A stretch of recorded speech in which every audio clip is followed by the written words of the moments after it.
So what is going on, everybody? Fernando Silva here with another video, and if you're on the fence about purchasing an iPad Pro, one of the new M1 iPad Pros, because you've seen maybe some of those rumors about a 2022 iPad Pro releasing kind of middle of this year, or if you're just somebody who's been kind of itching to get an iPad Pro but maybe don't see the full value of it getting a $1,000 tablet, hopefully this video will help sway you in just purchasing that iPad Pro, because that thing is 1,000,000 times worth it, and this video is going to explain why.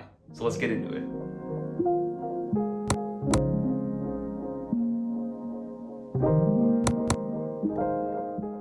So first, let's talk about which iPad I currently use and what my spec is. So I have the M1 12.9-inch iPad Pro in space gray, and I got the base model. So I got the $1,100 version. It's got 128 gigs of storage, 8 gigs of RAM, and I did not get cellular. Now, the one thing I do regret was not getting cellular, and I figured I wouldn't get cellular because I would be in situations where I'm in Wi-Fi. You know, I'm at home most of the time, working from home, or at a WeWork, or at a shared working space. So most of the time I do have Wi-Fi. But there have been a couple instances where I thought to myself, like, I wish I had, cellular data in order to get, be able to watch something on the go or whatever the case may be. There's been a couple instances, and I do think my next iPad will have cellular, but for now, I went with the absolute baseline model. So I thought the best way to kind of tell you about the iPad Pro and let you know why I think it's still a good purchase in 2022 is to let you know all about my use case.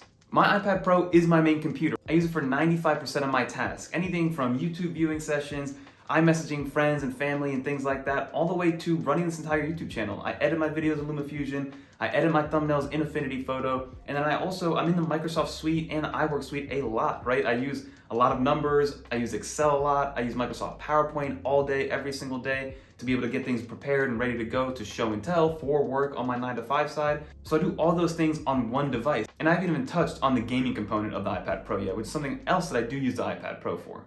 For instance, this iPad Pro can be your absolute productivity workhorse. Like I said, I use it for Excel with databases of like 100,000 lines, if not more. I use Microsoft Word, PowerPoint, LumaFusion to edit videos, Affinity Photo to edit photos, but then it can also be like your media and gaming hub, right? I play a lot of Call of Duty, a lot of 2K and Apple Arcade. I also watch a lot of Netflix, a lot of YouTube, a lot of football, so YouTube TV. So my iPad Pro does everything in that spectrum and then some.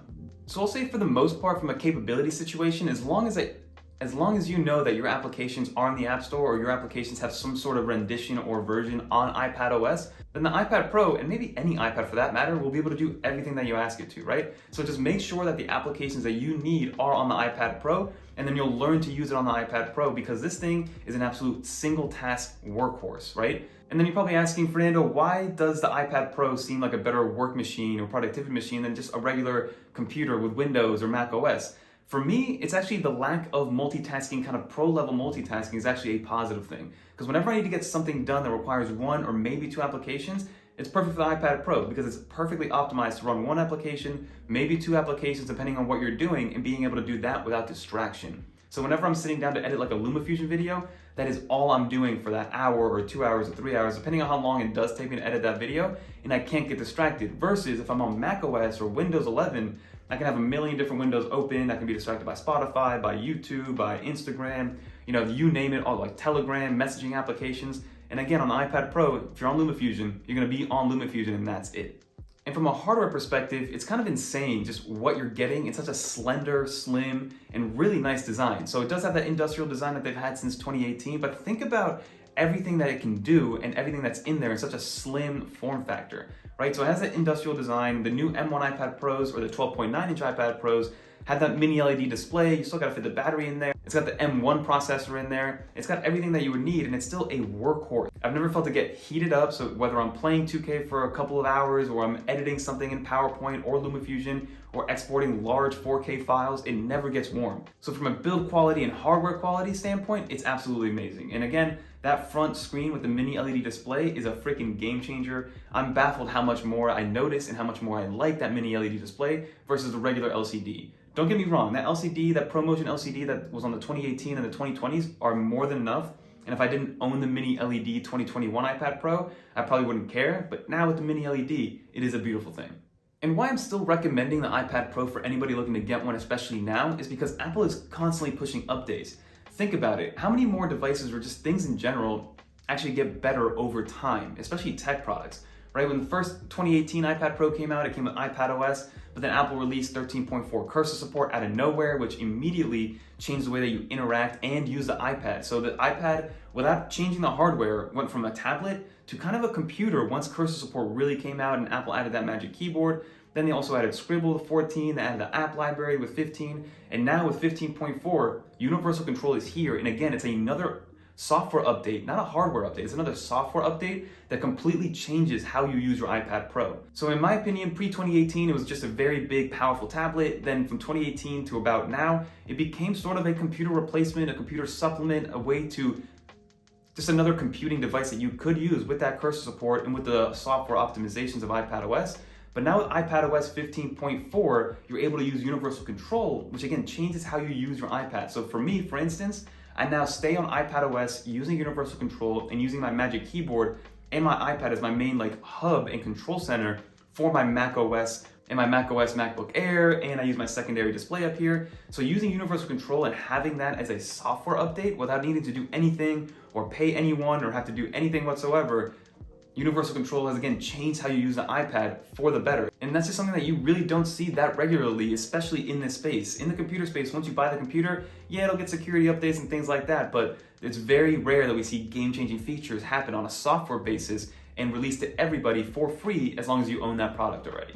And I believe now with Universal Control, Apple's finally finding a home for the iPad Pro and what it's supposed to be, right? They don't want to put macOS fully on the iPad Pro, but they still want it to be a complementary device to macOS and vice versa. So Apple's going to continue to make that marriage even better and better, where we're going to be in a situation where it's like, if you don't have one without the other, then it's going to be a big detriment to your workflow. So having both of those, having the iPad Pro, and again, I'm talking just iPads in general, because Universal Control and all these updates do trickle all the way down to the cheaper iPad 9 generation, and it continues to get updates to the iPad 8 and the iPad 7 and things like that. So if you have an iPad in general, most of these things will work. It's just that the iPad Pro is like that big brother that can do it all and can do it all super efficiently.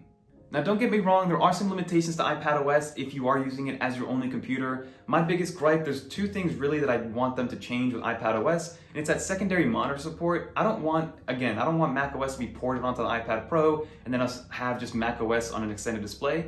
I just wish Apple gave us some sort of, secondary display, but its own form of it within iPadOS, right? Look at Samsung DeX, look at companies like that have been able to use floating windows in the past, but I don't want to just plug in my iPad Pro and then get a macOS experience. I want to plug in my iPad Pro to an external monitor and then get some sort of semblance of iPadOS on that external monitor and then be able to use my iPad as is, right? I don't want to just be able to mirror the display. So that's the number one gripe that I have with it. And then number two is something that I'm getting a little bit more used to, is actually the file system. So the file system on iPadOS is kind of meh.